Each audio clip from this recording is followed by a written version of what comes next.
सादर प्रणाम। आज की कहानी है, एक राजा के दरबार में एक बार महामारी फैल गई। चारों ओर लोग बीमारी से मरने लगे।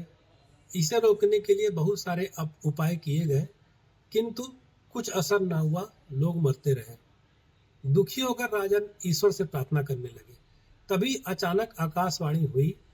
आसमान से आवाज आई कि हे राजा, तुम्हारी राजधानी के बीचों बीच एक पुराना सूखा हुआ कुआं है।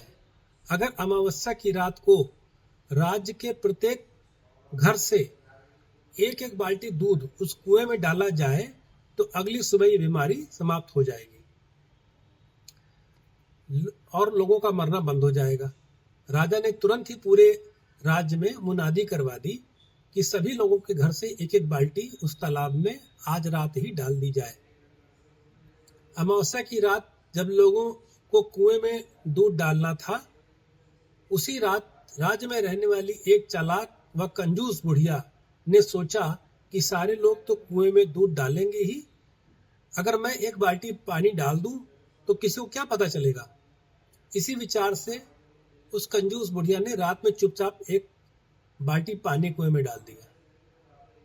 अगले दिन जब सुबह हुई तो लोग वैसे ही मर रहे थे।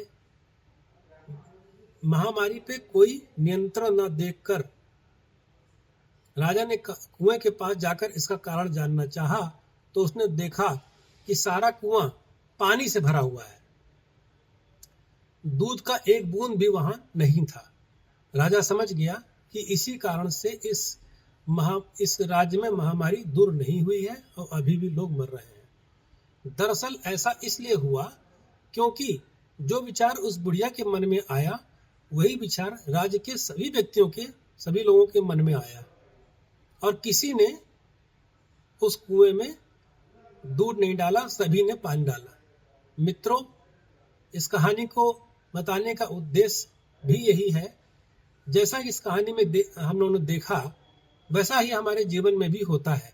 जब भी कोई ऐसा काम आता है जिसे बहुत से लोगों को मिलकर करना होता है, तो अक्सर हम अपनी जिम्मेदारियों से यह सोचकर पीछे हट जाते हैं कि कोई ना कोई तो कर ही देगा, और हमारी इसी सोच की वजह से वो काम और उसे करने वालों को समस्या का सामना करना पड़ता है और ढेर सारी मुसीबतें उनके सर पर आ जाती है।